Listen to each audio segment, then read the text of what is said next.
Well, blue team is finally complete, so let's see how they compare to red team now.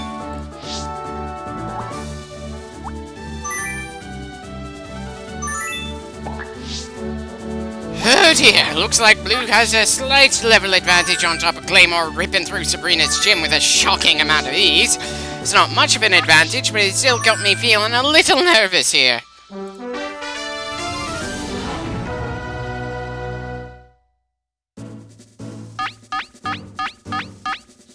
It wasn't really intentional, but somehow it feels more like blue team is better set up to counter red team than red team can counter blue's Pokemon.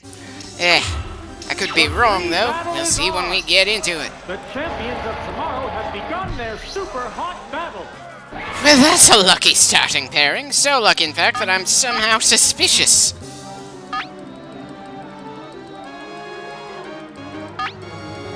Now. Vigorous attack. Whoa! Looks like a bad Pokemon choice. Probably should have used Psychic instead of Psybeam. What will the trainer do now? Nail the weak Technically speaking, we came out ahead in that exchange. Still, if that's how I'm doing when I have a major type advantage, then this match is going to be brutal. First on Psybeam. Super effective. Oh! Is it down and out? Well, that scream into the air certainly implies it is. The next Pokemon is being prepped. Oh, it's electric. And here's the one that had me worried after the gym battle. Effect battle.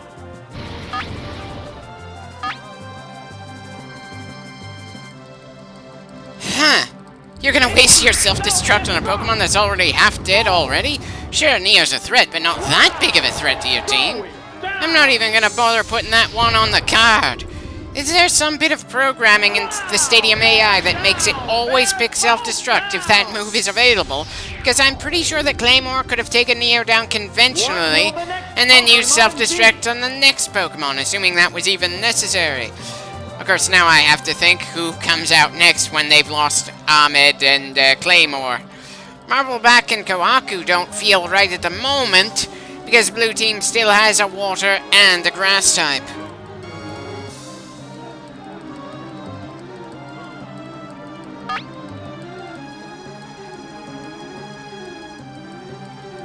Oh, it's Venusaur.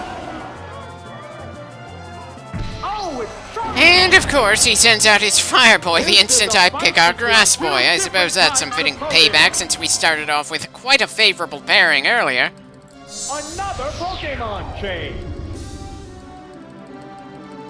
Oh, it's Gyarados. Maybe Marbleback would have been better, but I distinctly remember giving Kiryu Dig at some point, probably to make up for the fact that the initial release of Red and Blue are the only entries in the entire franchise where Charizard is unable to fly. Hell, Ash's Charizard flew around so much it was like the bloody lizard had something against the ground. Yellow version gave him fly, and Stadium, he's allowed to, so... eh.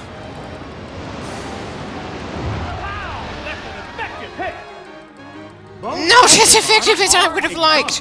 You mean to tell me that our biggest ace, the highest scoring member of our team, is going to lose to a Pokemon we have a type advantage over? This was just not the kind of result I was expecting from a one-level disadvantage when we have the type advantage against... Well, I suppose it doesn't really matter what I was expecting. This is what we got. Pokemon is coming out. Oh, it's Nidoking. The Pokemon are entirely different types. Possibly should have sent Kohaku out instead of Takanabori, but to be fair, I wasn't expecting Taki to barely come out behind in that exchange. Or that Charizard is apparently quite the speed demon in his own right. Bumblebee. Perfect day. It's not aim we've got a problem with, it's apparently speed. Red team is pretty tanky, but it doesn't matter how hard you can take a hit if you're gonna take 2 hits before you get to shoot back if you need to switch out for some reason. And, yeah, I've been switching out maybe a little too often. Furious battle.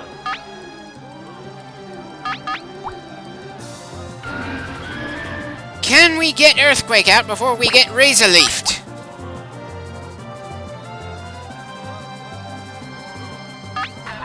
Never mind, I apparently decided it was safer to switch again, since Koako and Marbleback are weak to the plant here. Oh, it's Rolla!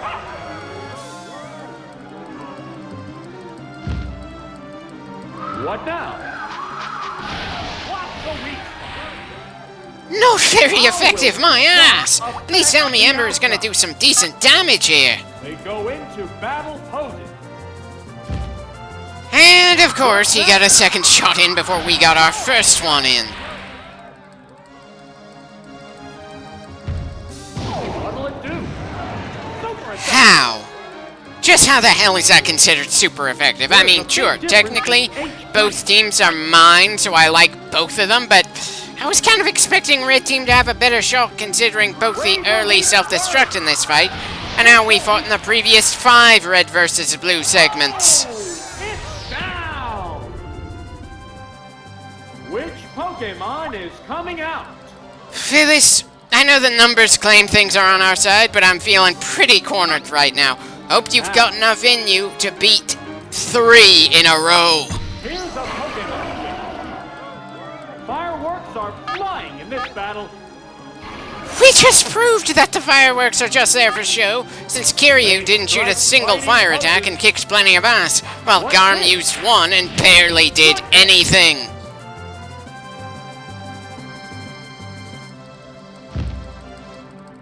What now? And the weak spot. At least it looks like we're gonna come out ahead in this little battle of attrition, but I don't think we're gonna win the war. Hell, I don't even know if Cut was the best move we have to use against a fellow grass type. I just know that throwing Razor Leaf is probably a dumb move, so I got no clue why Venus is sticking with that. What'll it do? Drill that weak spot. Neither one is conceding an inch. Why would I need to concede when it looks like Phyllis is gonna get another mark on his card? Sure, I don't think Phyllis is gonna manage to take 2 down in this battle, so he's not gonna win it all for us, but still, he's pulling his weight. The crowd's excitement is building over this hot battle. What's that? Yeah, it's a hit. Just one more shot and we're down to the last 2 of Blue Team. What'll it do? Power strike. The heated battle rages on.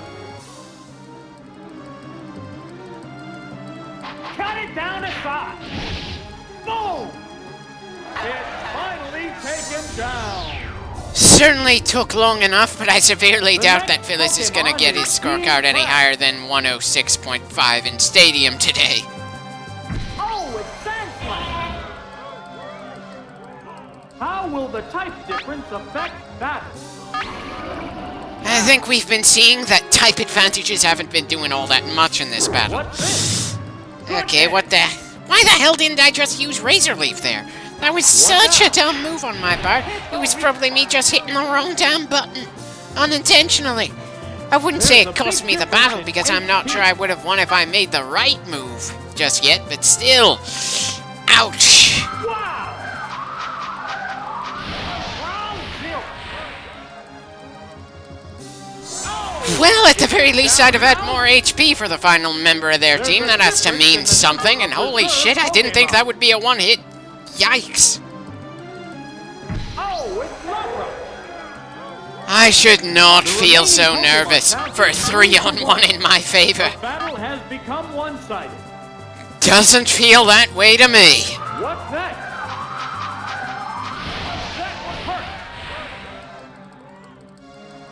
If we had a second shot, then Phyllis could have saved us. But unfortunately, I wasn't on the ball this time. Sorry, Phyllis. You deserve to triple here to carry us to victory, and I screwed it up for you. Which Pokemon is coming out? Both are weak to water, so it's academic now.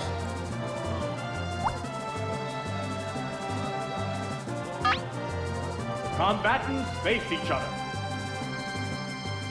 Here's a Pokemon switch. The remaining Pokemon stock is 2-1.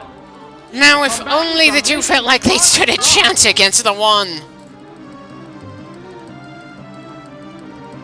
What'll it Less than he needed to. Savage attack. Whoa! Looks like a bad Pokemon soul. Trust me, the next one is a worse choice for this, but he's the last one we've got.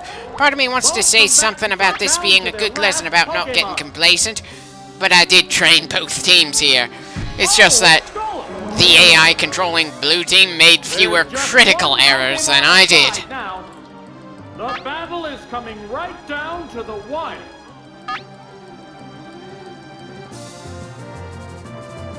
There it goes. That's the weak spot. Little surprised we didn't see Surf before the final shot, but apparently the AI knows more about the attacks than I do.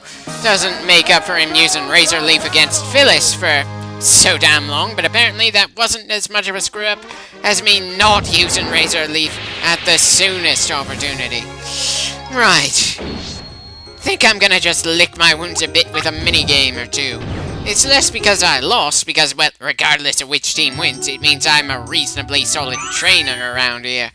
It's more that the circumstances of Red Team losing felt kind of brain-dead on my part, and, well, I can't help feeling more attached to that team since that's who we're following for the LP.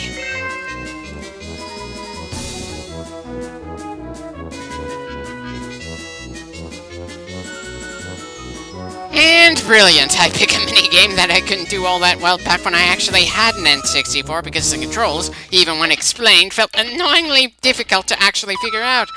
I suppose this is my way of making up for how easy it's been for us to smash our way through most of the trainers in the Game Boy section of this playthrough of the first generation. By putting myself in situations where the AI for Stadium can humble me rather effectively. Not that it changes how easy the average trainers are in the main leg of our journey, just that we're apparently due for a shipment of humbling today.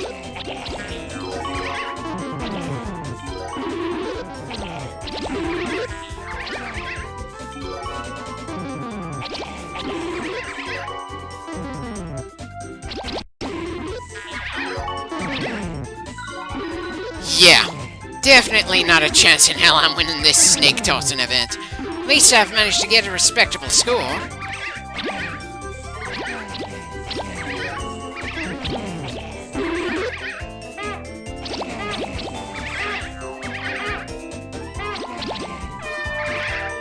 Right, tied for second place. Better than coming in at dead last. Still, that's enough of Stadium for now. We've got enough time to do some more stuff in the Game Boy game. I hope nobody suffers whiplash as I start fast-forwarding our way through things here.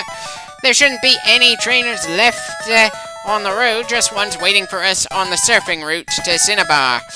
Now, part of me can't help thinking that if I remembered where the Fly HM was in the first generation, I would have grabbed it, flown right to Pallet Town, and avoided having to go through the next cave system on our way to the next gym leader. Not that any of the members of Red Team would have been able to use the Fly HM, even if it was an option. It's just the thought that came through my head.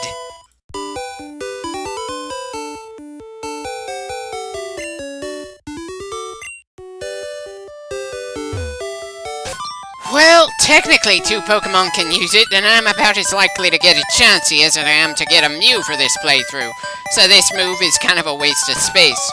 Don't get me wrong, if we could teach it, I feel like it would be a damn nice move to have in our proverbial move pool. But since we don't have anyone who can get it, then it doesn't actually matter if it's good or not, does it? It's like having a few gallons of diesel fuel when the only thing you really need are AA batteries. It's not that the diesel is bad, just that you literally have no use for it other than just storing it in a forgotten corner or just selling it. Maybe not the best analogy, but it was the first one that came to mind for me here.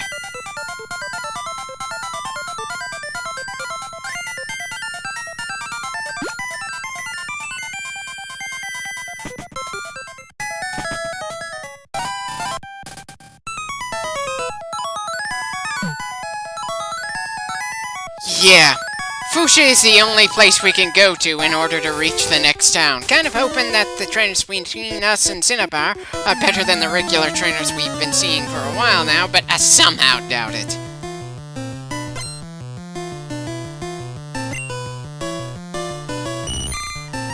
So, to prevent me from having a heart attack, you're sending a fish to stab me in the heart. Not really seeing the logic here, but then who am I to complain about logic when I sent a fire puppy against a fish?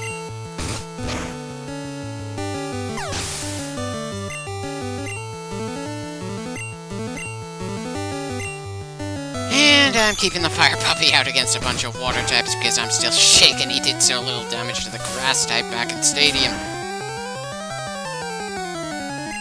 Right, super effective doesn't actually convey that it's something that does major damage anymore.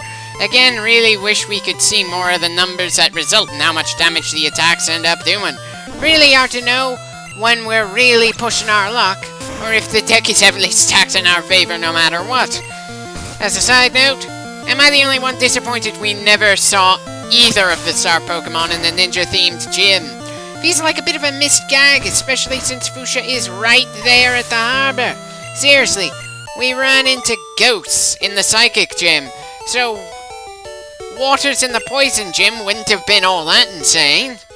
Come to think of it, weren't there a few Psychics in the Poison Gym to throw us off before we got to Koga? I don't really remember, even though technically it wasn't that long ago.